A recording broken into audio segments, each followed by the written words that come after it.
and entered a talent show. To my astonishment, I found very quickly that it felt better out on stage than it did dealing with the harsh realities of bills and rent payments. I stepped on to a magical platform where, miraculously, all my troubles melted away and everything suddenly seemed possible. Looking back on my adventures now, I've come to feel that, to an extent, I have triumphed over my background. I have hurdled quite a few barriers and undergone an amazing journey. I've got a beautiful wife and a wonderful daughter, and I've still got all my own teeth.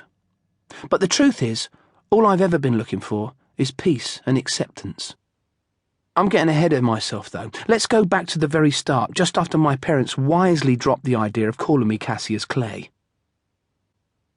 Even though I now had a more commonplace British name, I was still blighted, afflicted with that hole in the heart. I was, for several years, seen as the weakling of the family. I suppose that underlined to me the sense that life was going to be a bit of a struggle and that I would always feel a bit detached from everyone else. My illness only heightened the feeling that, from the very beginning, I was somewhat different.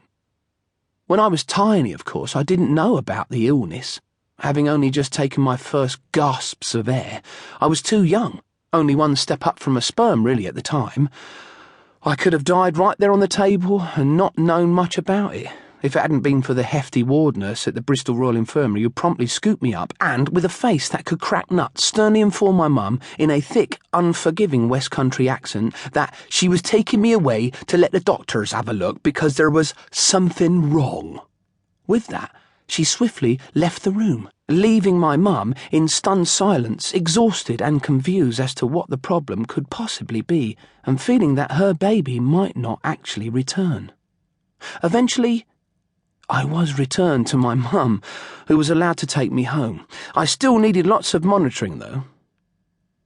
My dad was the son of a very hard and tough Welsh ex-miner who later became a drill sergeant in the army. Dad complained that Grandad never really gave him any credit for anything. His attitude was, if you get knocked down, you just have to get back up again. Even though Dad joined the army to please his father and signed up for the boxing team, that still didn't cut it with Grandad. I think this informed Dad's whole outlook on life. My mum shared his sense of not fitting in. She was the daughter of an Irishman who left her to be adopted in Bristol. Subsequently, she suffered constantly from feelings of abandonment. So from a very early age, I realised things weren't exactly going to be a bed of roses around here, and somehow I always knew I was different. That feeling was only heightened by my parents, a couple who always seemed to be at war with the world. Anyway, after the first few years, my condition slowly improved, but there was still the regular bus journeys every week to Bristol Royal Infirmary, a much-cherished day off school, and away from the grey, dull housing estate. As the bus took Mum and me through leafy fish ponds and the excitement of the busy Bristol city centre. As a scrawny 5-year-old, I relished the attention from what seemed like angels. The beautiful nurses with their crisp, clean blue uniforms and tender looks of concern.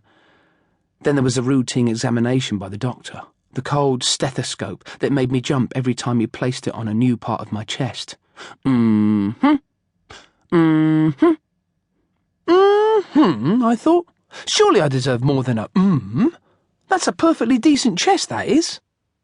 My height was taken, and my weight. Then, after the examination, the doctor would hand me a lollipop from a jar on his desk, smiling as if giving a chimp a treat. You could tell from his face that he thought we were an unfortunate family. As he told me I'd done very well, he'd ruffle my hair with his hand. Then you'd see him secretly check to see if it had any dirt while he gave some quick words of advice to my mum. Never to me. After all, I was the one who was ill.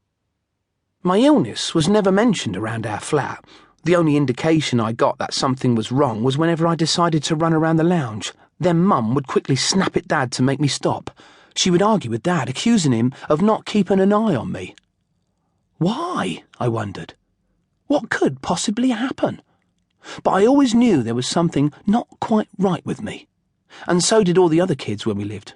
It's funny, kids can smell a defect a mile off, and whenever there's a game of football on the green at the front of the flats involving all the kids from around the estate, suspiciously, I would always be the first to be picked for a team, just so they could laugh at my ineptitude. My brother Wayne would do his best to look after me. "Now, come on, you lot," he would remonstrate loudly.